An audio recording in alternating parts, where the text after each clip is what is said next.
Olá, prezados alunos de Psicologia do Desenvolvimento Ciclo Vital, professor Daniel Alexandre mais uma vez aqui. Vamos continuar, nossa disciplina e com essa aula, pessoal, a gente encerra o nosso conteúdo. Essa aula vai ficar um pouquinho maior do que as outras, tá? Mas a gente vai conseguir cumprir tudo aquilo que a gente propôs na sala de aula. Nós vamos chegar, se Deus quiser, até as fases do luto. Então essa é uma disciplina muito gostosa, a gente tem conversado bastante dentro da sala de aula. Tem muita coisa, muito complexo, é muito conteúdo. Então eu fiz um resumo, para a gente terminar o nosso conteúdo. Tem muita coisa lá no Aluno Online para vocês pesquisarem. Se vocês quiserem mandar mensagem pelo WhatsApp para mim, para tirar algumas dúvidas ou esclarecer algumas coisas, sintam-se à vontade, pessoal. Vamos lá? Então nós paramos aí no desenvolvimento do recém-nascido, continuação do neonato. Então, o neonato, o recém-nascido ali até os 28 dias de vida. O que acontece com ele? A audição dele é muito sensível. Então ele tem uma audição sensível e amplificada. Por isso que os médicos orientam a não sair com as crianças recém-nascidas, a não expor elas a muito barulho, porque é muito amplificado a audição. Como é que é a visão? A criança ela tem que aprender a enxergar. Ela já não nasce enxergando claramente, então ela tem uma visão míope. Então, míope, indistinta. Agora tem uma curiosidade aí. A visão da criança ela fica mais nítida de 20 a 25 centímetros, que é exatamente a distância do rosto da mãe quando a criança está amamentando. Olha que coisa interessante, né? Então já vem com essa carga biológica, com essa carga genética, de ter essa distância exatamente. Isso, eu acredito que isso não é por acaso, Existe um motivo para isso, A criança enxergar a mãe ali de 20 a 25 centímetros, justamente na distância da amamentação. E o paladar? O paladar da criança é doce, azedo, amargo ou salgado, só que o doce ele é mais aguçado. O olfato ele consegue diferenciar o cheiro da mãe. No tato ele vai sentir bastante as mudanças de temperatura. No desenvolvimento físico-motor, ele não consegue segurar a cabeça, tanto que a cabeça fica molinha ali, Então, maior cuidado com o recém-nascido, Então, ele ainda não consegue segurar a cabeça. A movimentação dele é mais por reflexo, então ele tem mais uma movimentação por reflexo. Quando encosta na mãozinha dele, ele pega, ele aperta. A questão cognitiva, ele tem uma questão mimética, que são os neurônios espelho. O que acontece? Quando a gente olha para o bebê e a gente faz algumas expressões, ele tende a imitar aquelas expressões. Por isso que a gente tem aquela sensação que ele está sorrindo, que a gente faz aquelas brincadeiras, e aí ele tem essa sensação, a gente tem essa sensação que a criança está sorrindo, mas na verdade é um mimetismo, uma imitação bem voltada para essa questão dos neurônios espelho. Nas questões sociais, a criança com recém-nascido, neonato, ele tende a chamar a atenção ou atrair a atenção para estar mais próximo dos genitores, dos pais, e ele chama a atenção por meio do choro, Então, a cognição dele vai sempre ser voltada para essa questão do choro. Então, ele chora quando quer presença de alguém, ele chora quando está com fome, e aí tem que estar atento a isso. E agora de 0 a 2 anos. Vamos ver o desenvolvimento de 0 a 2 anos. Bom, físico-motor, ele tem os estímulos repetitivos, Então, a gente tem que estar estimulando sempre essa repetição, sempre repetindo esse estímulo, ou seja, levantou, sentou, começou a andar, sempre repetindo para poder ter um desenvolvimento motor mais interessante. Então, o que a criança ela vai conseguir fazer? Com 4 meses, ela já consegue erguer a cabeça. De 9 a 10 meses, ela já começa a engatinhar. Com 12 meses, já começa a caminhar. E aí, até os 24 meses, a criança já começa a correr. Então, esse é o desenvolvimento aí físico-motor até os 24 meses. Dos 18 aos 24 meses, a criança ela já consegue arremessar objetos, ela tem uma harmonia no andar, ela começa a fazer as garatujas, então ela começa a pegar os lápis, E aí começa a fazer as garatujas. O que é garatujas? Vocês terão uma disciplina que se chama alfabetização e letramento. No primeiro estágio da alfabetização, no primeiro nível da alfabetização, é considerada as garatujas, que são aqueles desenhos, aqueles rabiscos. Quando a criança começa a fazer aqueles rabiscos, aqueles desenhos, a aquelas imagens assim que ela, às vezes a criança quando está começando a falar, ela fala, isso aqui é meu pai, isso aqui sou eu, isso aqui é minha mãe, isso aqui é meu cachorro. Então ela vai começar a fazer isso. Ela começa a controlar a colher, né? Então ela começa a conseguir controlar a colher, começar a comer sozinha, já consegue chutar uma bola, já consegue fazer torres de cubos, né? Então começa a brincar fazendo as torres ali com os cubos. Então esse é o desenvolvimento que tem que ser realmente bem estimulado. E no desenvolvimento cognitivo, nós temos as experiências sensoriais ao aprendizado. O que eu quero dizer com isso? Que as experiências sensoriais vão levar ao aprendizado. Então, quanto mais experiência a criança tiver, quanto mais envolvida ela tiver no meio, quanto mais envolvida ela tiver com outras pessoas, mais ela vai aprender, porque ela tem a capacidade de aprender por meio de experiências sensoriais com essas experiências com o outro. E aí ela vai aprender, né? A ver, a ouvir, a cheirar, a degustar, a tocar, a lembrar, a imitar. O Skinner, um psicólogo, ele propôs algo que é relacionado com reforço positivo e reforço negativo. Reforço positivo é quando alguém faz alguma coisa e eu vou lá e eu dou um elogio, ou dou um presente, ou dou um doce, no caso da criança. O negativo é quando dá uma bronca, é quando corrige.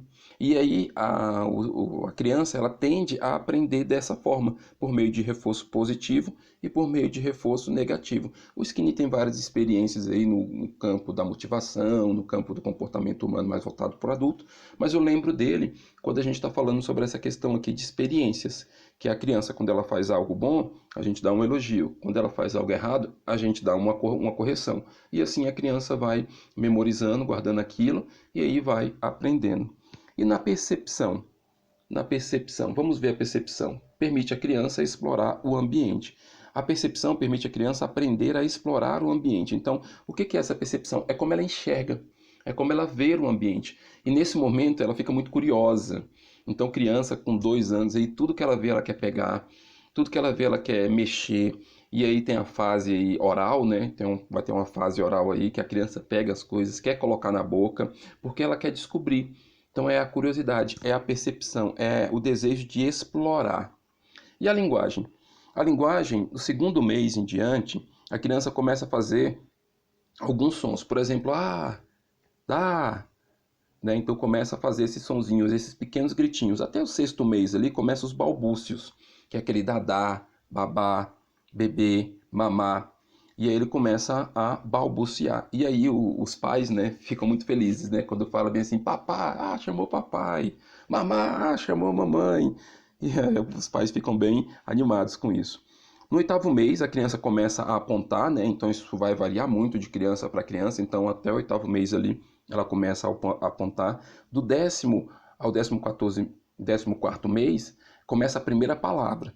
E aí a criança começa a pronunciar as primeiras palavras. Gente, lembrando que isso daqui não é determinante, tá? Então, assim, eu não posso falar para vocês que todas as crianças vão se comportar assim, que todo o desenvolvimento foi assim. Tem crianças que começam antes, tem crianças que começam depois. Então, isso vai depender do ambiente, vai depender da própria criança, vai depender de uma série de fatores aí. A gente tem aqui o geral, né? Então, em média, é isso. Então, do 10º ao 14º mês, vem a primeira palavra. E no 24º mês, aí vem a explosão de nomes. Então, quando chega com 2 anos, aí a criança já começa a conversar e a perguntar: que é isso, papai? Papai, o que é isso? Cadê você, papai? Cadê você, mamãe? Eu quero, não quero, me dá, quero isso, quero aquilo, o que é isso? E assim por diante. Então, é uma explosão de nomes. A gente tem que tomar cuidado para não causar um desconforto na criança, ou não, como é que eu vou dizer, bloquear a criança. Tudo bem que a criança começa com explosão de nomes. Tem que conversar, tem que falar, olha, agora não é hora de falar, mas não ficar falando assim, cala a boca, você fala demais, para com isso, deixa de ser barulhento, cala sua boca, eu não quero mais que você fale. Esse tipo de coisa não é bom, porque isso pode gerar alguns bloqueios, e aí crianças, até em algumas crianças, elas não desenvolverem a oralidade. E aí vai ter dificuldade depois de adulto, tem que trabalhar com questões psicoterápicas, às vezes com fonoaudiólogo. Então, tem que tomar muito cuidado com isso, tá? Então, vamos deixar a criança ter o momento dela. Sim, a criança vai ter explosão de nome. Sim, a criança vai começar a mexer, fazer um monte de coisa, mas porque ela é criança e aí a gente vai controlar. A gente não vai bloquear, mas a gente vai controlar os excessos, tanto para a segurança da criança como para a segurança das pessoas que estão próximos em sala de aula. Vocês em sala de aula, então, vocês vão estar controlando. Então, controlando ou modulando isso, ou moderando, vamos dizer, moderando, né? É moderando isso para não ter nenhum problema.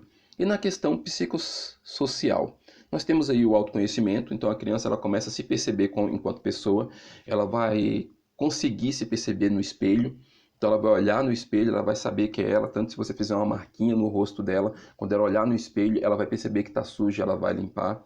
Ela vai trabalhar com essa questão da autoavaliação, né? Então ela começa a ter essa autoavaliação. Eu sou grande, eu sou pequeno, é o meu cabelo. Então ela começa a perceber esses processos, né? Como que ela é, se perceber, né? Nesse processo de autoavaliação. E tem uma resposta emocional. Então ela começa a se demonstrar aborrecida, ela começa a falar que gostou ou que não gostou de determinada coisa, ela começa a desaprovar, né? Então fala, olha, eu não gostei disso, não quero comer. E aí você vai lá para o 20º mês em diante, ela começa a dar essa resposta emocional.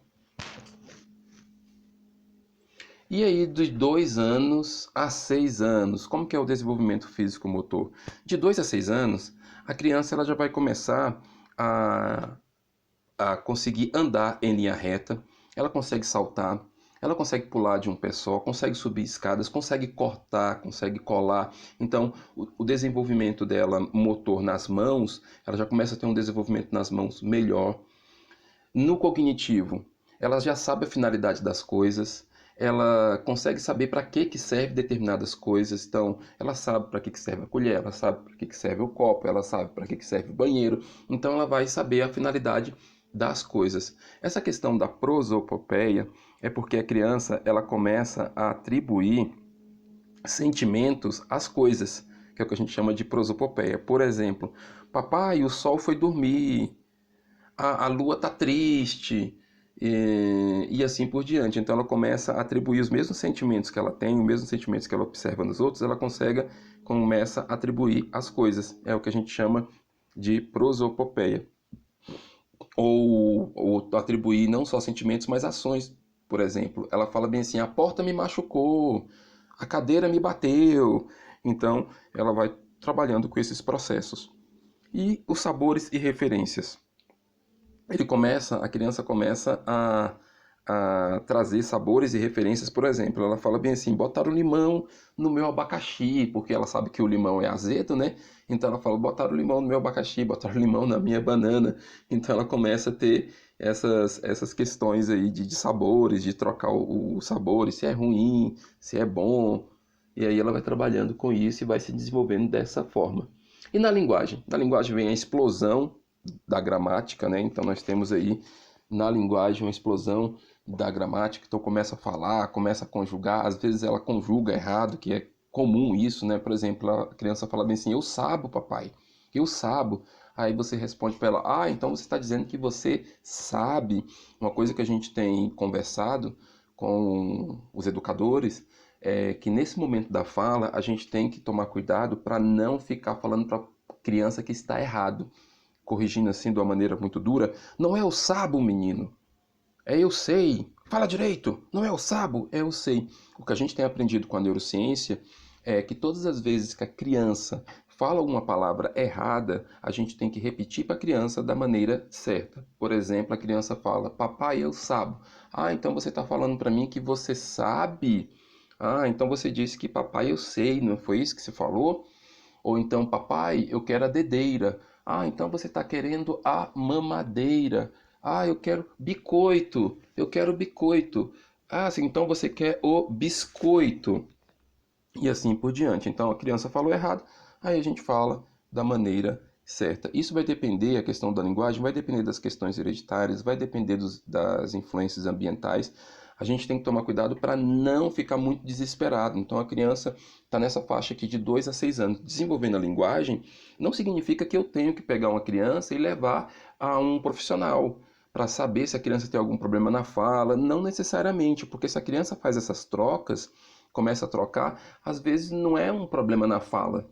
Às vezes não precisa de ir nenhum especialista para ver se tem problema na fala. Às vezes é o desenvolvimento normal da criança mesmo. Então, até os 5 anos ali, até os 5 anos mais ou menos, mais tardar nos 6 anos, aí que a criança vai estar realmente desenvolvendo a fala e falando as palavras da maneira adequada. Então, a gente não precisa, com 3, 4 anos, ficar desesperado porque a criança fala errado. É só observar e ver se não é o desenvolvimento normal da criança. No psicossocial, ela vai ter aí a identidade de gênero, né? Então ela já começa a se perceber como menino, começa a se perceber como menina, e aí ela vai construir isso por meio da socialização, da cultura, no qual a criança é inserida, né? Então, de 2 e 3 anos é capaz de dizer se é menino, se é menina, e identificar, né? Homens, mulheres, e aí tem um apego menos visível, ou seja, ela diminui o choro. Nesse processo aí, de 2 anos, 3 anos para cima, né? De 3, 4 anos aí começa a diminuir o choro. Então, esse apego ele vai diminuindo e aí vai ter a tendência de diminuir até os 6 anos. As crianças que estão já na educação infantil, elas tendem a desenvolver mais. Então, nessa questão do apego, por exemplo, assim, quando o pai sai de casa, quando a mãe sai de casa, aí é o desespero, né? A criança começa a chorar, papai foi embora, mamãe foi embora. E aí, com o passar dos anos, e se ela interage bastante, ela vai diminuindo essa questão do apego e vai diminuindo essa questão do choro. E aí, dos 7 aos 11 anos, vamos ver aí dos 7 aos 11 anos como que é o desenvolvimento dessa criança ou desse pré-adolescente, né? Porque com 7 a 11 anos, ainda mais a geração está amadurecendo cada vez mais rápido, né? Cada vez assim as crianças ficando mais proativas, conhecendo mais, e justamente por causa da inserção na tecnologia, né? Então, quanto mais tecnologia, quanto mais acesso à informação e quanto mais interação, mais as crianças vão se desenvolvendo. Então, no físico motor de 7 a 11 anos, a criança já consegue andar de patins, já consegue pular corda, já consegue jogar bola, já consegue brincar de peteca, já consegue dançar, fazer galopes, né? Galopar, que é aquele movimento assim, como se estivesse pulando, fazendo galopes, né? Pulando assim, correndo, pulando. O movimento de pinça, ele é bem mais expressivo. O que é o movimento de pinça? É quando você começa a pegar o psicomotor, ou o desenvolvimento, ou o movimento fino, né? Que é você pegar assim a caneta, você já consegue fazer alguns desenhos, você já consegue pegar algumas coisas, por exemplo, pegar uma chave de fenda para poder apertar alguma coisa. Esse é o movimento de pinça, consegue cortar com mais facilidade, consegue colar com mais facilidade. Então esse é o movimento que a gente chama de movimento de pinça. E aí a criança, elas se vestem, elas penteiam-se, então elas se cuidam, né? Então elas conseguem se cuidar, conseguem fazer a própria higiene, conseguem tomar banho, conseguem se arrumar ali, conseguem escolher a roupa. Então nesse momento aqui a criança já está nesse processo. E aí os pais têm que deixar a criança se desenvolver, criar a sua autonomia. Criança com 7, 8 anos que já não faz isso, é porque os pais não deixaram que essa criança fizesse isso, não desenvolveu a autonomia dela. Não significa que você tem que deixar a criança totalmente solta, não. Sempre com supervisão. O pai vai estar sempre supervisionando a sua criança, só que pode deixar a criança experimentar, ter as experiências, senão ela não vai aprender. E no cognitivo, como é que é o cognitivo dessa criança aí, né? Tende a ser egocêntrica. Então a criança ela tende a ser egocêntrica no processo de socialização. O que é egocêntrica? Significa que tudo é meu. Então parece que o mundo gira à minha volta, tudo é meu, as questões é mais voltada para mim. Tem as discussões, começam as discussões em relação a esse é o meu jogo, esse é o seu jogo, eu quero para mim. E aí começa a cobrança dos pais, começa um momento assim de falar bem assim, eu não vou fazer, eu não quero fazer, porque eu que mando, eu que sei, e aí é um pouco complicado nesse processo aí de pré-adolescência. A criatividade e a curiosidade tem um avanço muito grande, né? Então a criança ela passa a ser bem mais criativa, bem mais curiosa. As perguntas começam a ser perguntas mais complexas, né? De querer saber o porquê das coisas, querer saber por que determinadas coisas acontecem, por que outras não acontecem. Ela começa a ter a noção de tempo, de velocidade, de espaço. E aí vem as operações lógicas, né? Então ela já consegue somar, já consegue subtrair, já consegue multiplicar, divisão, fazer algumas operações geométricas. Aqui ela já vai estar, né, com 7 anos, ela já vai estar aí no segundo ano, né? Então no segundo ano aí já bem um período bem avançado da alfabetização, de acordo com a BNCC, a alfabetização, né, tem uma proposta da criança estar alfabetizada aí com 8 anos de idade. Então a criança já está bem avançada nessa questão das operações lógicas. E aí ela já consegue jogar xadrez e outros jogos, entre outros, né? E no psicossocial? No psicossocial, ela tem o desenvolvimento do eu. Ela consegue ter essa percepção de quem eu sou, né? Se enxergar realmente enquanto pessoa, quem eu sou. A questão das competências, o conceito das competências de conhecimento e prática, né? São bem mais claros o que eu conheço, o que eu coloco em prática. E a questão dos amigos, né? Então ela vai ampliando o número de amigos. Então, com 7 a 11 anos, tende a ampliar o número de amigos, tende a ter uma amizade mais consistente. E agora vamos para a adolescência. Adolescência aí de 12 a 18 anos. No desenvolvimento físico, nós temos aí o momento da puberdade, né? O que é a puberdade? São essas modificações biológicas, né? Ou essa explosão, né, que acontece no corpo, que é um avanço mesmo dessas modificações biológicas. A altura, por exemplo, do adolescente, do 7, chega a ter um estiramento de 7 a 15 centímetros por ano. É por isso que a gente se assusta com o adolescente. A gente olha para ele, compra um sapato, quando passa 2, 3 meses, pronto, já perdeu tudo, porque esse processo aí de estirão. Então tende a aumentar o peso, tende a aumentar a altura, tende a aumentar o percentual de gordura, tende a aumentar os músculos. E aí vem a maturação sexual, né? Então tem os pelos faciais por causa dos hormônios, os pelos corporais, os seios aumentam. Vem a menarca, né? Para as meninas, que é a primeira menstruação. A espermarca para os meninos, né? Que é a primeira ejaculação. E aí tem todo esse processo.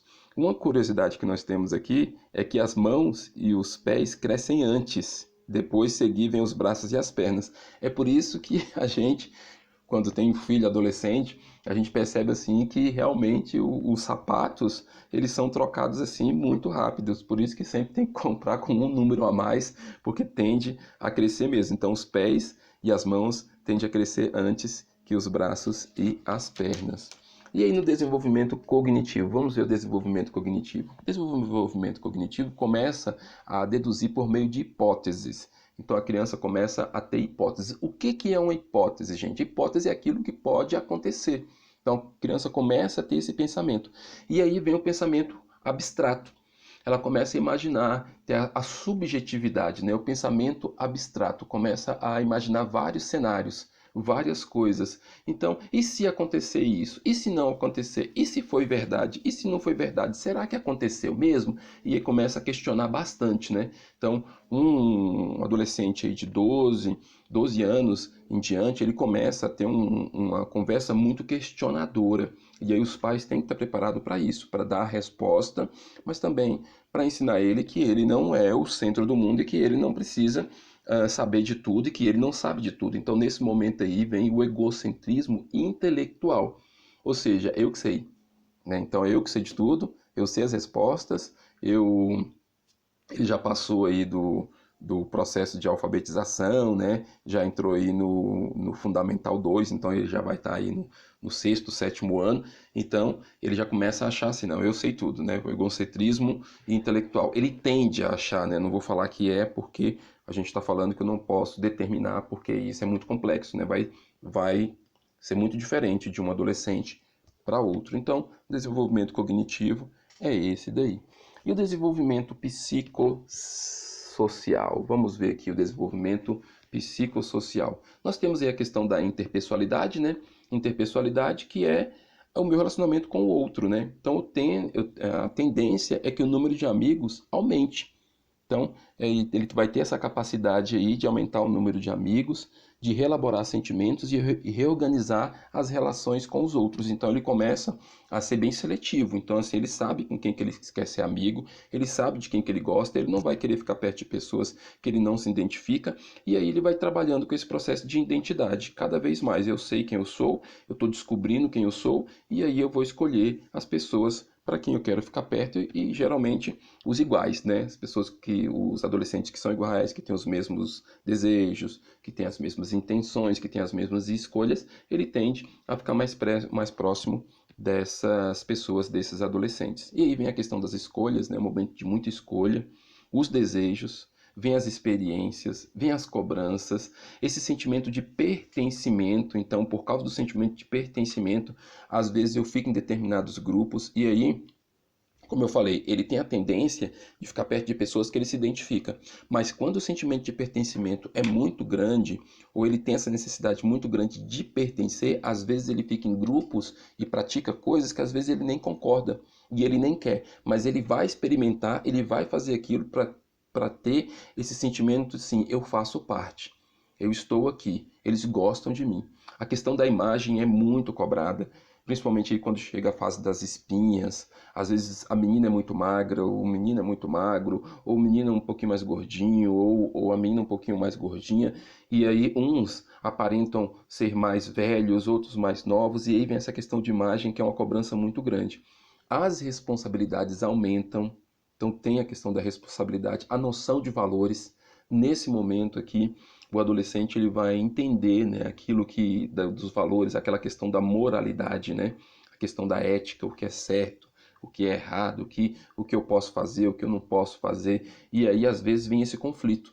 Ele quer fazer, mas aí o pai e a mãe diz que ele não deve fazer. Ou o grupo que ele pertence diz que ele não deve fazer. Ou o outro grupo que ele está pertencendo diz que ele deve fazer. E nesse momento vem um conflito muito grande emocional. Por causa dessas questões, de tudo isso que está acontecendo, olha que coisa louca. É uma explosão, né? Explosão de hormônios, é um crescimento, são as cobranças, a noção de identidade, quem eu sou, né? O que eu quero ser, o que está acontecendo comigo, essa dicotomia, essa ambivalência. E aí, quando tem essa questão de imagem, cobranças e às vezes até o bullying, né? Dentro das escolas ou até nos grupos que ele pertence, pode vir alguns processos de automutilação e levando até o suicídio. Então a gente encontra nessa fase aí muita automutilação. O que é automutilação? É quando a pessoa começa a se ferir. Ela começa a se ferir porque ela está com uma dor emocional tão grande e aí, para aliviar essa dor emocional, ela começa a se ferir. Então começa a ter esse processo de automutilação e tem que ficar bastante atento com os adolescentes. Então quem tem filhos adolescentes, os professores que vão trabalhar com os adolescentes têm que prestar bastante atenção, porque alguns deles começam a vestir roupas compridas, o calor tá muito calor e tá com roupa comprida, começa a ficar muito tempo dentro do quarto, não quer conversar com as pessoas, não quer interagir. O que está acontecendo? Está com algum sentimento difícil? E o que a gente faz com um adolescente desse? A gente tem que estimular a fala. Só que às vezes ele não quer falar. E como que eu estimulo a fala? Por meio de aceitação, por meio de empatia. Então eu tenho que gerar empatia com esse adolescente, eu tenho que gerar nele confiança e eu não posso julgar. Eu não posso dizer para ele, você não pode fazer isso, você é muito bonito, você é muito bonita, olha, você tem pai, você tem mãe, você tem uma vida boa. Por que você está fazendo isso? Se eu falo isso para uma pessoa que está num processo de automutilação e com ideação suicida, eu não estou ajudando. Eu estou prejudicando, porque é como se eu estivesse falando para ela, você é fraca, você é fraca, você está errada de pensar assim, você está errado de ter esse tipo de sentimento. E aí é onde a gente tem que tomar cuidado nesses processos emocionais. Como é que eu faço? Me colocando no lugar da pessoa, deixando esse adolescente à vontade para falar, criando situações. Se ele não quer conversar com um adulto, que ele converse com outro adolescente, mas de alguma forma ele tem que falar e tem que observar sim. Em alguns casos, tem sim que pegar e levar para um tratamento. Tem que tratar, tem que cuidar para a gente não deixar que isso aconteça, porque o índice de automutilação e o índice de suicídio entre os adolescentes é muito grande. E sem falar das drogas, né? Quando tem aí a questão das drogas envolvidas, das drogas, da questão da sexualidade, né? Às vezes vem pessoas que têm experiências sexuais, às vezes passam por determinados abusos, às vezes têm experiências sexuais, às vezes não é nem porque quer, mas porque o grupo força e depois tem uma experiência não é boa e aí se sente mal com aquilo, aí vem culpa. Então é muita coisa para a gente poder estar atento aqui. O que a gente pode falar é, todos nós passamos por isso, pessoal. Todos nós passamos, a nossa geração era diferente, a sua geração era diferente, a gente passa. Nós estamos em outro momento, e esse momento que a gente tem que fazer é estar observando, é ter um ouvido atento, é estar pronto para se colocar no lugar do outro e ajudar, sempre aí. E, aproveitando aqui, nós temos o CVV, número 188, que qualquer pessoa pode ligar, é gratuito, funciona 24 horas por dia. Se tiver um adolescente que está com dificuldade de falar com alguém, que está com dificuldade de contar aquilo que está acontecendo com ele, ele pode ligar. As ligações são sigilosas, sempre tem alguém ali para poder conversar e desabafar. Então, CVV número 188, telefone de apoio emocional. Pode ligar a qualquer hora do dia e também tem por chat e por e-mail. Então tem como também, se o adolescente não quiser ligar, ele pode lá entrar na internet e poder fazer esse momento aí de apoio emocional. Vamos falar do adulto? Vamos lá. O adulto jovem ele vai de 20 a 40 anos. Nessa fase aqui começam as questões do amor, do trabalho e da ética. É nesse momento aqui que tem esse pensamento mais voltado para isso, né? Amor, trabalho e ética. Desenvolvimento físico. Então nós vamos de uma plenitude, tá escrito pleitude, né? Mas é de uma plenitude, tá? Tá errado aí, depois a gente vai corrigir lá.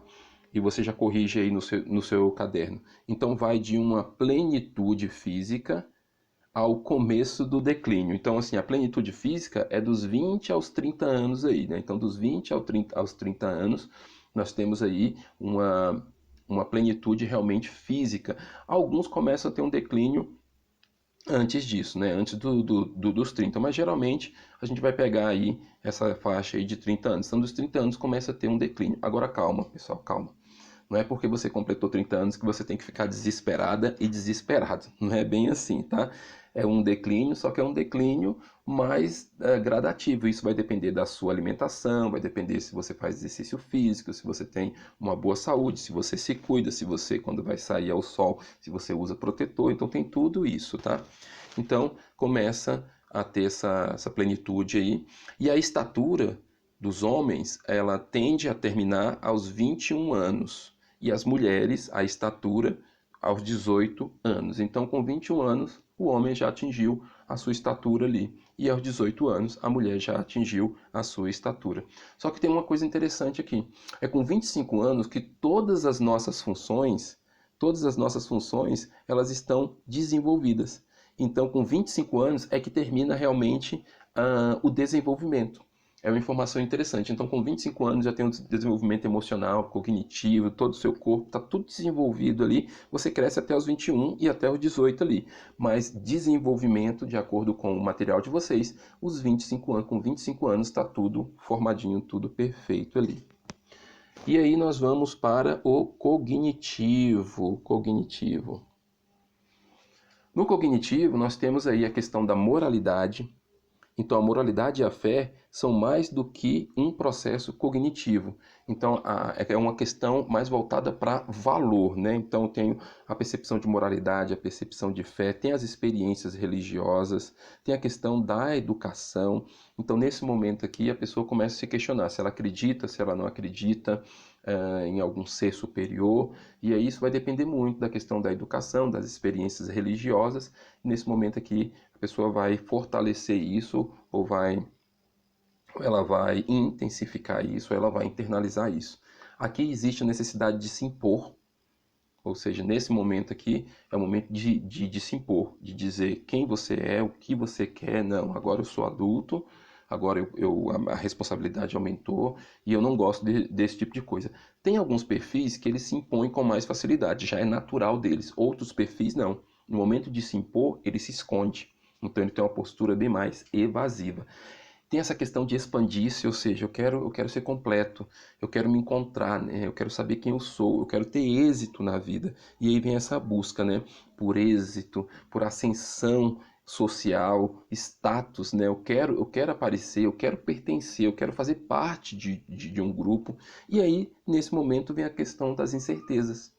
E aí tende a ter muita incerteza nesse momento. O que que eu faço? Olha, eu já tenho tantos anos e eu ainda não conquistei o que deveria ter conquistado. E aí começa a cobrança, né, dos padrões sociais.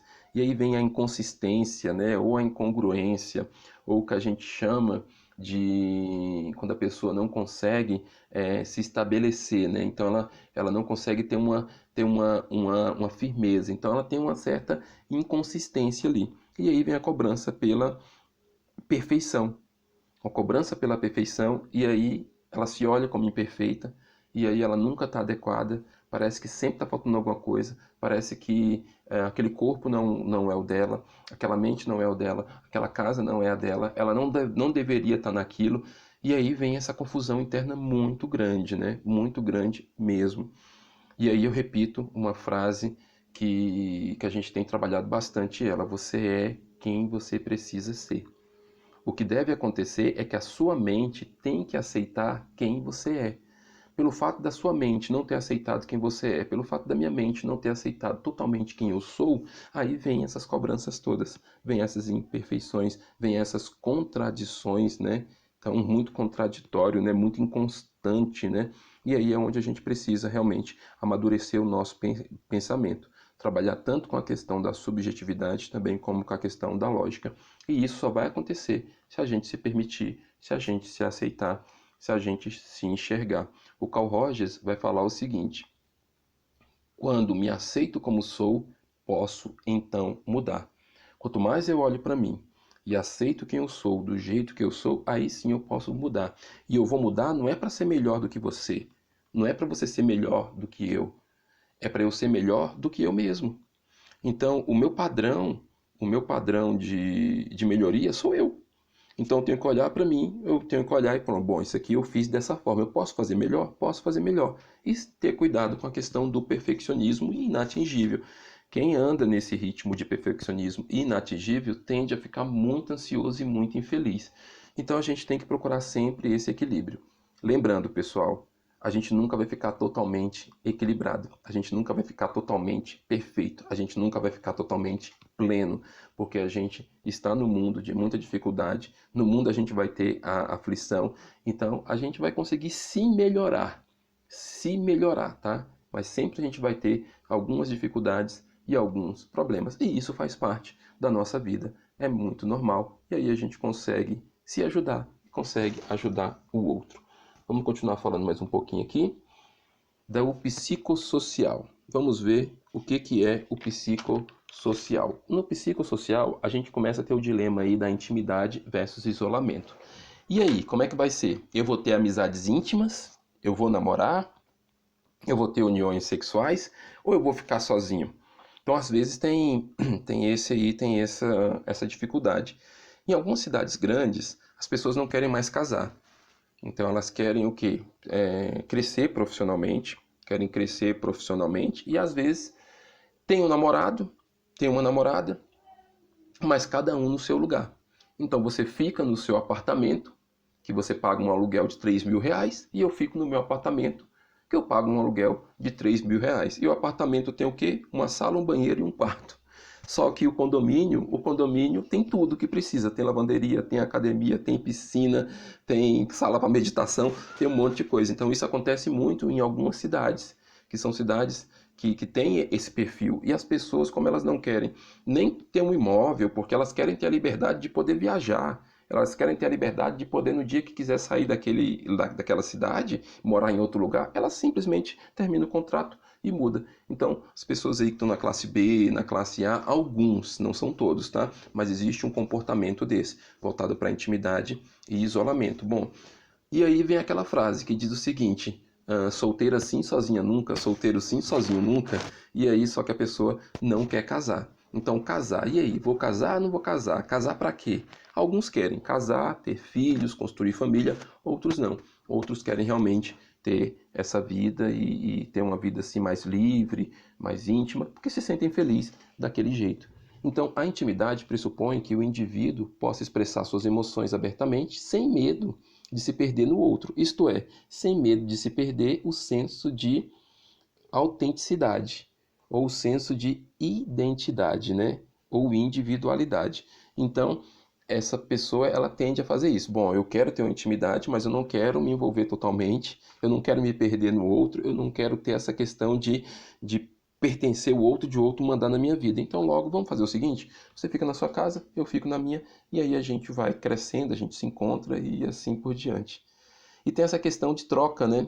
Troca interpessoal, sem que haja dissolução das respectivas identidades, né? Então tem uma troca, mas aí não vai perder a identidade. Aí eu te faço uma pergunta: quando eu caso, eu perco a minha identidade? Pensa aí um pouquinho. Quando você casou, você perdeu a sua identidade? Será que isso aconteceu? Vai depender muito de perfil para perfil. Tem pessoas que elas se podam, né? Tem pessoas que se anulam, outros não. Outros, quando casam, quando eles encontram realmente a pessoa e eles conseguem se encaixar, porque o casamento é um ajuste. Você vai ajustando, você se ajusta, o outro também se ajusta, é uma construção ali no diálogo, na amizade, em todas as áreas, né? Na questão sexual, você vai se ajustando. Então, não necessariamente você vai perder a sua identidade. Agora já tem algumas pessoas que têm medo disso, né? Então ela fica com medo de casar, né? Então assim, eu vou casar, não vou casar porque eu posso perder a minha liberdade, eu posso perder a minha identidade. Só que tem uma curiosidade aí, o relógio social, ele cobra, né? Tem o relógio social, tem o relógio biológico, né? E aí começa a ter essas cobranças. As pessoas começam a cobrar. E aí, você vai casar quando? Tem as expectativas culturais, né? Quando casa. E aí, vai ter filho? Quando? Quando tem um filho, aí vem outra cobrança. Você vai ter mais um filho? Quando você vai ter o outro? Então tem esse relógio social e também tem o meu relógio biológico, né? Então tem o relógio biológico da mulher, tem o relógio biológico do homem que começam a ter essas cobranças. Mas isso vai ser, pessoal, diante dessa discussão toda aqui, vai depender muito de indivíduo para indivíduo. O que eu tenho dito é o seguinte: você tem que saber o que você quer e você tem que estar certo daquilo e assumir as consequências, tanto de um lado como de outro, e estar satisfeito, estar tranquilo. Só que você tem que fazer de uma maneira tranquila, de uma maneira calma, de uma maneira segura, de uma maneira consciente, assumindo as suas responsabilidades. E aí cada indivíduo vai desenvolver a sua vida da maneira que ele acha mais certo aí dentro das coisas que ele acredita. Então existem muitas demandas. E nesse momento aqui é onde a gente desenvolve mais a resiliência. O que é resiliência? É a capacidade de a gente se adaptar aos problemas ou às mudanças do ambiente. Tem uma palavrinha que eu gosto, que é a questão da psicoadaptação. Esses dias eu até coloquei na rede social psicoadaptação por causa do momento que a gente está vivendo. O que é psicoadaptar? É aquilo, o novo, chega o problema. No primeiro momento, ele dá aquele choque. Aí fica ali um período, né? Alguns dias, dá aquele choque, dá aquele incômodo. Daqui a pouco eu vou acostumando. Então, esse acostumar com as coisas se chama psicoadaptação. E essa psicoadaptação a gente pode ligar, sim, à questão da resiliência. A diferença é que a psicoadaptação, a gente simplesmente olha e fala, tá bom, já me acostumei, já me acostumei. A resiliência não. A resiliência, a gente passa por um problema e a gente passa por ele, a gente aprende com ele e às vezes a gente tende a sair mais forte daquela situação. Isso é resiliência. Vamos falar da meia-idade. Meia-idade, vamos lá. Na meia-idade aí, meia-idade de 40 a 65 anos. Aí sim, agora, depois dos 40 anos, o declínio físico ele é mais evidente. Então tem um declínio físico mais evidente, a gente não tem mais aquela disposição toda. Claro que os atletas, eles terão uma disposição maior, né? Começa aí o uso dos óculos, né? Quem começa a ter algum problema, começa a usar óculos. Uns usam, outros não, mas a maioria tende a usar óculos. Os cabelos começam a ficar brancos. Tem as questões hormonais, né? Então tem as mudanças hormonais, os hormônios começam a diminuir aí. E aí vem a menopausa, que é o fim da menstruação. E aí para o homem vem o que chama de andropausa, né? Que é bem parecido ali, é bem parecido com a menopausa. Na menopausa, o que acontece? Vem as ondas de calor, vem insônia, vem irritabilidade, vem o suor noturno, e aí é o que acontece assim, a menopausa é a última menstruação. E na andropausa? A andropausa é mais lento, né? É bem mais lento, e aí vem as manifestações, são mais discretas. As manifestações da andropausa com o homem são mais discretas. Alguns raros casos vêm as ondas de calor, que na verdade é o que a gente chama aí desse fim do processo produtivo, né? Então, tanto a menopausa como a andropausa seria esse fim do processo aí produtivo. E aí vem o climatério, né, que se dá o nome de climatério, o fim da fase reprodutiva e essa transição fisiológica. Então existe esse momento de transição fisiológica, então nesse momento aí tende a acontecer muitas coisas. No desenvolvimento cognitivo vem a flexibilidade no pensar. Aí consegue-se mais soluções, então você consegue ter mais soluções, você começa a filtrar pela experiência de vida, então a experiência dita muito. Já viu os seus avós ou seus pais falarem para você assim, olha, eu já passei por isso, você está achando que é assim? Aí às vezes o adolescente fala, mas você fez, por que que eu não posso fazer? E aí vem a questão da experiência, mas a experiência foi ruim. Então ele começa a tomar escolhas e ele começa a filtrar pela experiência de vida. As mulheres usam mais a intuição. Os homens, eles são mais sistemáticos, né? Então ele tende a ser mais organizado, ele tende a ser mais lógico. A mulher tende a usar mais essa questão da intuição, do sentimento. E aí vem a deterioração, né? Deterioração das respostas motoras. Então as respostas motoras já não são mais as mesmas, né? Já são mais complexas. Então aquela corrida, aquela subida de escada que eu já fazia com mais rapidez, eu não vou fazer tanto assim, né? Vamos lá para o desenvolvimento psicossocial. No psicossocial tem a questão da autoconfiança. A autoconfiança tende a ser maior, a autoestima tende a ser maior, a resiliência também e o enfrentamento das coisas. Então a pessoa tende a ser mais firme, mais confiante, enfrenta. A gente percebe de algumas pessoas que estão na meia-idade que elas começam a fazer coisas. Desculpa, tomar água aqui.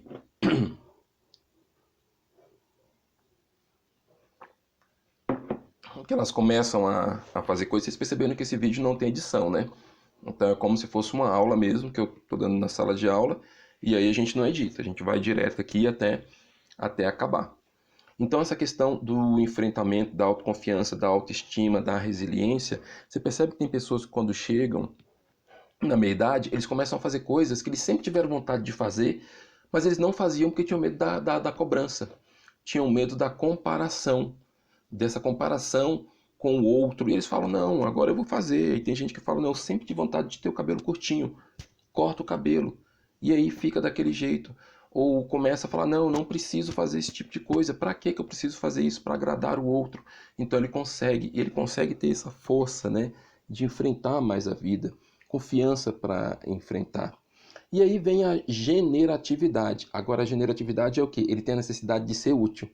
Porque quando vai chegando aqui na questão da aposentadoria, o momento da aposentadoria tem até alguns cursos que é preparação para aposentadoria. A pessoa trabalhou a vida toda, sempre foi muito ativa. Aí chega no momento da aposentadoria, se ela não tem um plano de aposentadoria, ela começa a se sentir inútil. Parece que ela não tem mais sentido, né? Parece que a vida parece que está acabando ali. E ainda tem muita coisa pela frente. E aí ela precisa se sentir útil. E esse sentimento de ser útil é o que é chamado de generatividade. Então, generatividade versus estagnação. A generatividade é o quê? É o movimento, é ser útil, é o sentimento de pertencimento. E a estagnação é o tédio, é o vazio, é a solidão. Tem até um filme aí que é interessante. Eu assisti recentemente a Minha Mãe é uma Peça 3. E aí ela demonstra isso em algum momento, quando os filhos saem de casa, que é aquela síndrome do ninho vazio, aquele sentimento lá do ninho vazio, todo mundo saiu de casa, ficou sozinha ela e a empregada, e aí ela vai ter o primeiro neto. Então vai ter o primeiro neto, a primeira neta, se eu não me engano, e ela começa a querer interferir, né? Querer interferir, não, eu vou fazer, porque é o meu neto, ninguém vai deixar meu neto dormir no chão, ele é meu neto, você não pode fazer isso com o meu neto, deixa eu estar. E é esse sentimento de pertencimento, de ser útil, porque ela viu agora o momento dela ser útil, né? Então ela quer participar, ela quer estar presente, ela não quer ser deixada de lado. Então esse momento de mudança aí, principalmente na aposentadoria, é extremamente importante. E aí é muito interessante que se procure, né? Às vezes está com alguma dificuldade, procure algum profissional da área de desenvolvimento humano, procure alguém para poder apoiar nesse momento, para mostrar que nesse momento ela pode fazer muitas coisas e não ter tanto esse sentimento de vazio, né? E diminuir esse sentimento de vazio, de tédio e de solidão. E aí vem a questão da introspectividade, né? Tende a ser mais introspectivo, tende a ficar mais olhando, né, para si, pensando nas questões da vida, pensando no que vai fazer, e esse sentimento de finitude da vida. Começa a se pensar assim, poxa, minha vida está acabando, e agora? Ou minha vida passou, eu perdi tudo. E quando começa a ter esses pensamentos, pode acontecer alguns sentimentos depressivos, alguns sentimentos realmente de solidão bem mais forte, e aí é onde tem que se trabalhar. E a sexualidade? A sexualidade, o homem tem que estar muito atento, né, após os 40 anos, aí, fazer o exame, né, de câncer de próstata, tem que estar muito atento. Tem a questão da reprodução, a reprodução já não é mais a mesma, então diminui a questão da reprodução. Isso vai ser gradativo, né? A sexualidade ou o estímulo sexual, o desejo sexual, ele tende a diminuir. Mais uma vez, vou falar para vocês, ó, tende a diminuir. Não significa que para todos vai diminuir, mas não é mais a mesma coisa, né? Não é mais aquele fogo lá dos 20 e poucos anos, né? Então tende a diminuir. E a ereção tende também a diminuir. Não é uma ereção mais rápida, né? Naquela ereção rápida. Não, aí precisa de um pouco mais de estímulo, às vezes demora um pouquinho mais.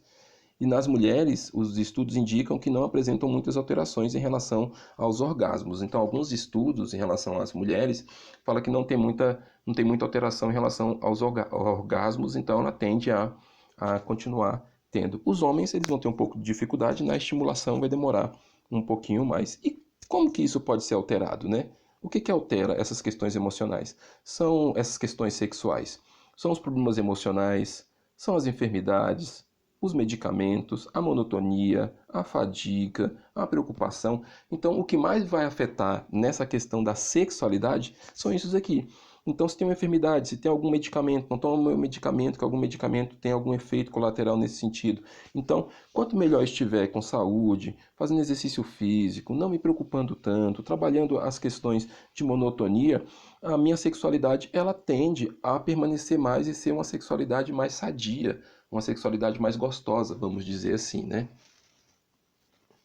E no oitavo, envelhecimento e morte. Estamos chegando aí quase para o final. Envelhecimento e morte. Então nós temos aí a gerontologia. Toda vez que você vê essa palavrinha no final, logia é estudo de alguma coisa. Então, gerontologia é estudo do envelhecimento. No desenvolvimento físico, o que nós temos aqui?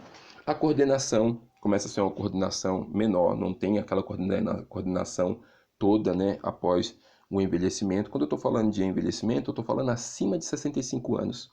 E aí vai até quando o indivíduo conseguir, né? Então tem gente que passa de 100 anos aí, que é muito admirável, né? A pessoa passar de 100 anos é extraordinário. E às vezes passa de 100 anos com saúde, né? Com muita saúde aí nesse processo. Então a coordenação não é mais a mesma, a pigmentação da pele já não é mais a mesma, então você começa a perceber que a pigmentação não começa a ser mais a mesma, começa a aparecer até algumas manchinhas, tanto no rosto como também na pele. É pigmentação, tá, gente? Ficou faltando um izinho ali, tá?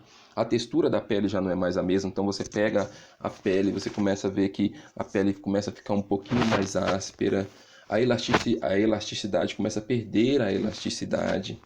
Vem a questão da rarefação dos ossos, o sono já não é mais o mesmo, então tende a dormir cedo e acordar cedo, e aí tem muitos cochilos durante o dia. Esse é o processo de envelhecimento. No cognitivo, vem a questão da memória, vem a demência, pode vir sim um processo depressivo, e essa questão da demência, gente, isso pode ser degenerativo e é incurável, ou seja, não tem cura.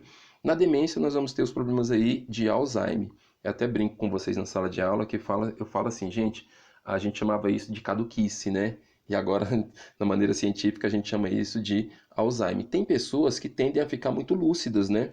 Às vezes eu conheço pessoas assim, acima de 90, se vai 100 anos, assim, você vê pessoas que são lúcidas. Mas quando o processo de envelhecimento tem essa questão da memória. A memória já não é a mesma, já começa a perder algumas formas de raciocínio, já começa a perder algumas lembranças, ou umas lembranças que são lembranças mais fortes, ele tende até a lembrar, né? Às vezes conta histórias da adolescência, conta histórias ali da juventude, e aí algumas coisas que é do dia a dia, se você pergunta, tende a não lembrar. Enquanto você tem essa cognição, enquanto você tem memória, você consegue aprender. Não significa porque você está esquecendo algumas coisas, você vai deixar de aprender. Não, a gente aprende sempre. Enquanto a gente tiver cognição, enquanto a gente tiver inteligência, enquanto a gente tiver lucidez, a gente está aprendendo. Por isso que você vê pessoas aí com 80 anos fazendo coisas que nunca fizeram. Então você vê pessoas com 80 anos aí fazendo cursos, fazendo uma atividade que nunca fizeram, aprendendo a tocar um instrumento, aprendendo a dançar. E isso é extraordinário, porque, de acordo com a neurociência, quanto mais eu me permito a novas experiências, mais inteligente eu fico. Então a questão é, o envelhecimento não é morte, gente. O envelhecimento é uma fase da vida e dá para aproveitar, sim, desde que eu me permita. E aí eu preciso, sim, de um trabalho, às vezes de um apoio, alguém precisa apoiar, estimular, porque quando você está num processo de depressivo, você tende a não querer isso. Então, por isso que a gente precisa desse estímulo. E no desenvolvimento psicossocial, desenvolvimento psicossocial, aí começa a se fazer um balanço, né? Um balanço assim das amizades, um balanço assim da família, né? Começa a pensar em algumas coisas ali, tem a necessidade de pertencimento muito forte, tem essa questão de solidão, de se sentir só. Por isso que é muito importante de estar envolvido em grupos, estar envolvido em coisas na sua comunidade, com a família, estar ativo. Tem gente que às vezes fala bem assim, nossa, mas o meu avô, nossa, mas a minha mãe trabalha demais, ela não quieta, ela não para. Isso é importante, pessoal. Esse movimento é importante, porque quanto mais a pessoa está ativa, mais útil ela se sente. As máscaras, todas as máscaras tendem a cair. Então as máscaras elas caem. Não tem mais essa necessidade de ficar querendo demonstrar para o outro que é outra pessoa. Não tem mais isso. Então a pessoa tende a ser mais sincera, a pessoa tende a ser mais plena, a pessoa tende a ser mais autêntica. Se sentem livres. São livres. Então o social também é muito importante, como eu já falei, e aí vem o sentimento de finitude. E a questão da morte? Como que é trabalhada essa questão da morte nesse processo aí de envelhecimento? Às vezes tem negação, não quer falar sobre morte. Às vezes vem a racionalização, querendo explicar as coisas, né? Então eu vou explicar por isso, por aquilo, morte é isso, morte é aquilo. E aí para que pensar na morte? Para que não pensar na morte? E tem uns que aceitam, que vem essa questão da aceitação. E eles falam assim, não, realmente, eu sei que eu vou morrer, eu sei que as coisas vão acontecer e que logo eu não estarei mais aqui. É um processo de aceitação. Lidar com morte não é fácil, tá? Por mais que a pessoa fale que aceite, por mais que a pessoa fale que está plena, sempre vem aquele medinho ali, sempre vem aquela coisa, aquele desconforto, porque é algo que ninguém está preparado para isso, ou seja, algo que nunca ninguém experimentou e ninguém voltou de lá para explicar para a gente como é que é. E aí vem as questões das crenças, né? Quem tem uma religião bem forte, quem tem uma crença bem forte, quem tem alguns processos assim voltados para desenvolvimento de finitude bem forte, elas tendem a aceitar mais, tendem a ser mais tranquilas em relação a isso. No momento da morte mesmo, quando está chegando a morte, o que acontece é que alguns indivíduos eles querem zerar os conflitos. E aí pede perdão para todo mundo, libera perdão para quem tem que liberar perdão, começa a estar mais próximo das pessoas.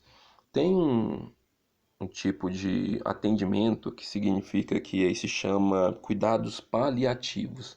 Eu acho extraordinário. Se você colocar na internet cuidados paliativos, palestra, você vai encontrar uma profissional, esqueci o nome dela agora, uma pena. Você vai encontrar uma profissional que dá uma palestra extraordinária sobre cuidados paliativos. O que é o cuidado paliativo? São aqueles profissionais, aqueles médicos, enfermeiros na área da saúde aí, que eles trabalham com pessoas que estão em estado terminal. Olha que trabalho lindo. Então eles trabalham com essa pessoa e eles deixam essa passagem, né, esse momento de passagem de vida para a morte, um momento mais leve, um momento mais tranquilo. E é extraordinário algumas histórias que essa profissional conta, que ela fala de pessoas que perdoaram, de pessoas que liberaram perdão, de pessoas que chamaram as pessoas para conversar, que foram perdoadas. E aí, quando chega o momento da morte, é um momento de paz, é um momento de tranquilidade.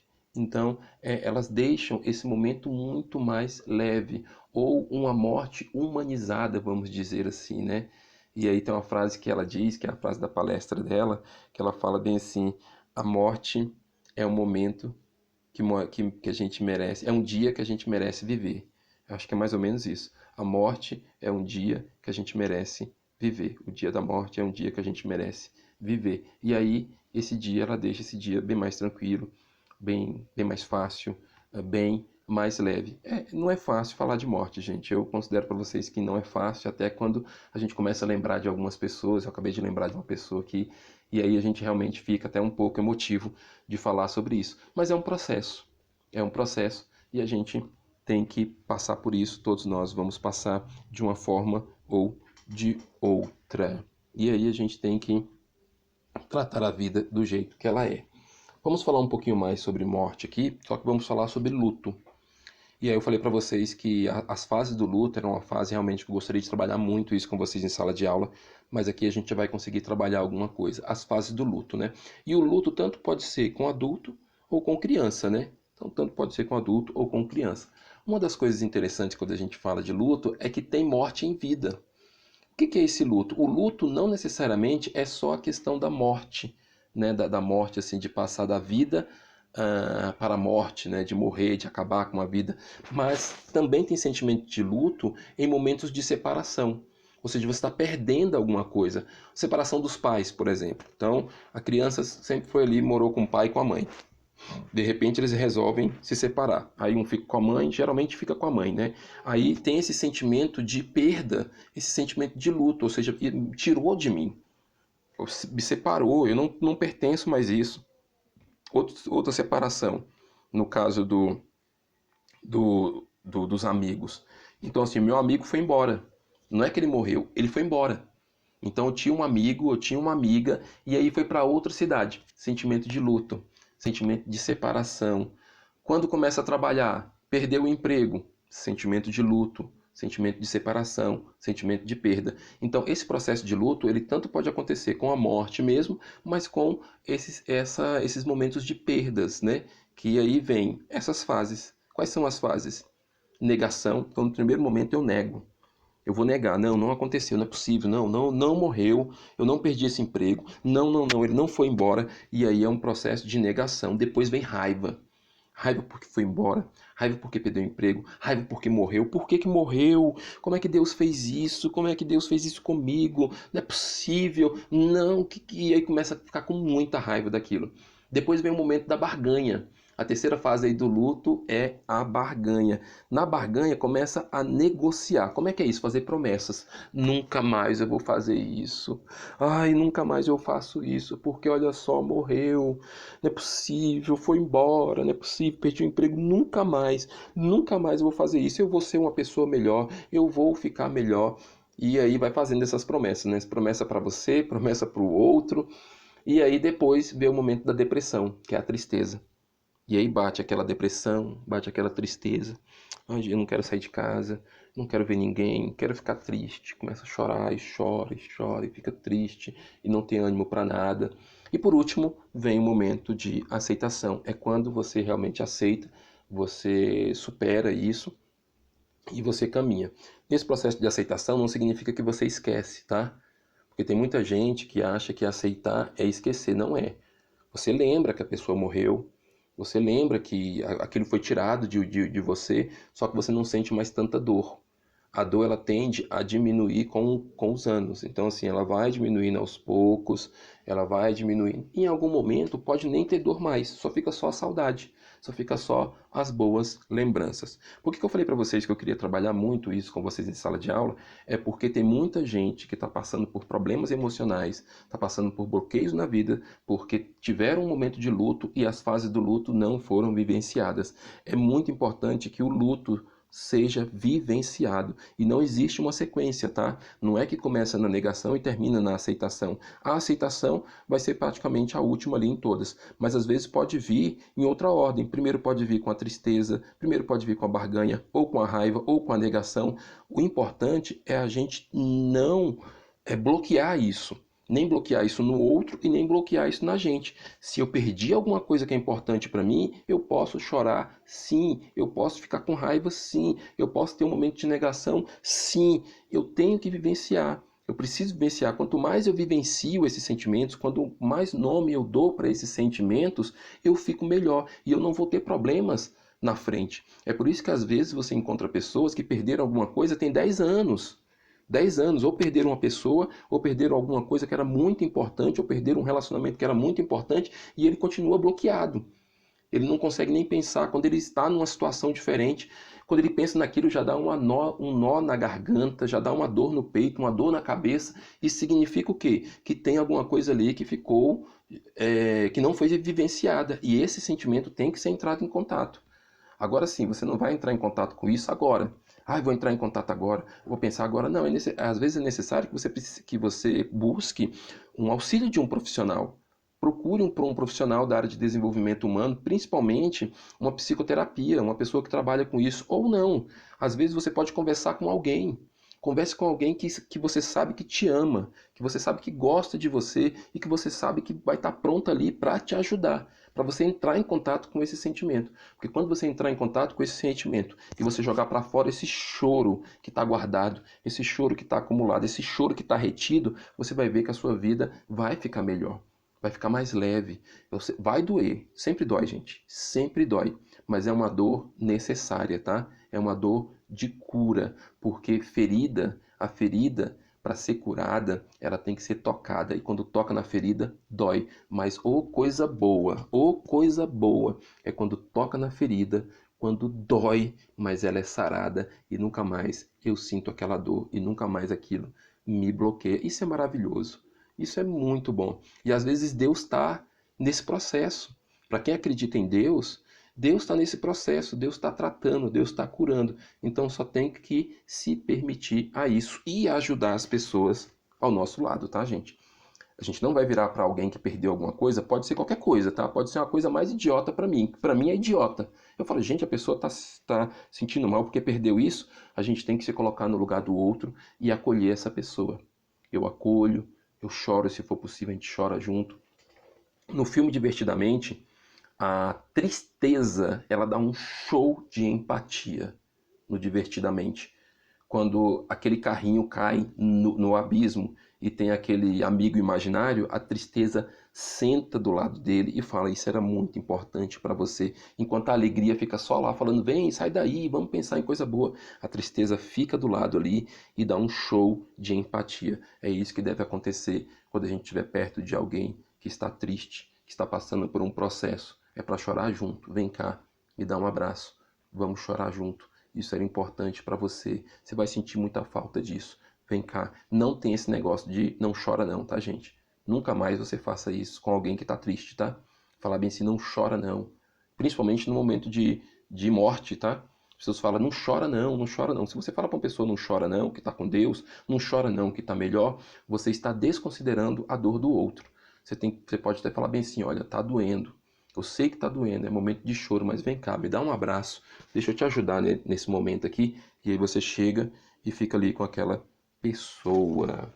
E aqui a gente encerra o nosso conteúdo, pessoal. E eu tenho algumas imagens aqui para a gente sair desse momento, né, de tanta tristeza, né, de tanto sofrimento aqui, para falar de uma coisa boa. Gente, a nossa vida é um processo de transformação. E quando eu penso em transformação, eu penso nessa metamorfose aqui da borboleta, né, que começa ali com uma lagarta e aí tem toda essa transformação e vira algo muito bonito, né? O milagre da natureza. Isso acontece com a gente também. Você está num processo de transformação, eu estou num processo de transformação e cada vez que eu me permito aprender uma coisa, cada vez que eu vejo a beleza das coisas simples, cada vez que eu consigo ficar feliz com coisas simples, eu vejo esse processo de transformação e isso é tão bom que eu consigo me ajudar e ajudar o outro. E aí a gente sabe que a nossa vida é um círculo, né? Então a nossa vida é um círculo. Começa, é nascer, crescer, desenvolver, conquistar, morrer e outras pessoas ficam aqui, outras sementes ficam aqui. E esse ciclo é maravilhoso, a gente se encontrar nele, a gente saber em qual fase da nossa vida que a gente está. Qual é a melhor fase da vida? Hã? Perguntar para você aí agora. Qual é a melhor fase da vida? A melhor fase da vida é a fase que você está, é a fase que eu estou.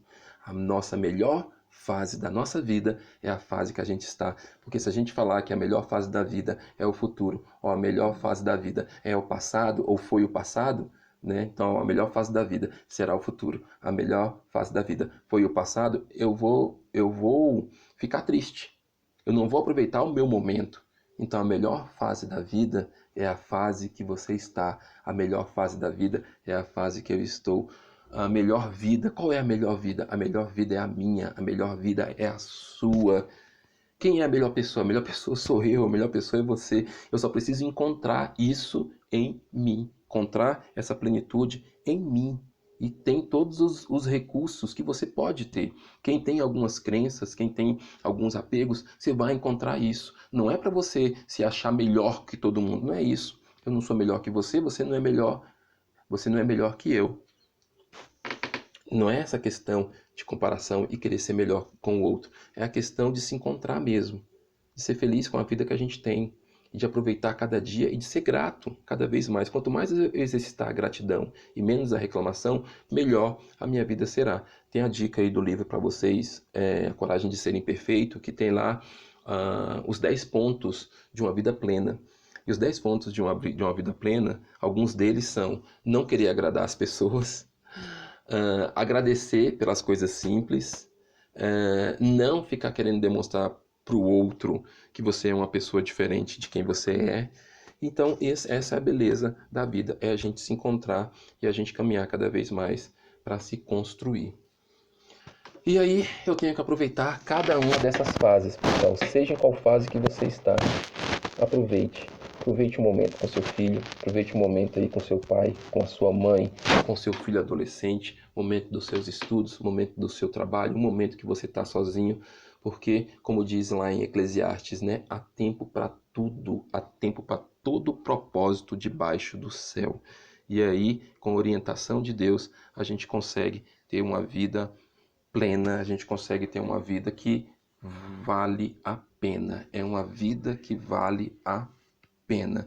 O Mário Sérgio Cortella, alguém perguntou para ele uma vez assim: você quer ser famoso? Ele falou: não, eu não quero ser famoso, eu quero fazer falta. É claro que o Mário Sérgio Cortella, ele é famoso, mas eu gostei dessa frase dele, que fala bem assim: eu quero fazer falta. E quando que eu faço falta? Quando eu tenho significado na vida de alguém. E eu tenho certeza que você tem significado na vida de muita pessoa. E outra frase do Mário Sérgio Cortella é: a vida é muito curta para ser pequena. Então, não vamos deixar a nossa vida pequena. E aqui eu termino com essa imagem aqui maravilhosa. Que a vida seja assim, pessoal, de muitos abraços, de muito carinho, de muito amor. Seja em qualquer fase da vida que você está.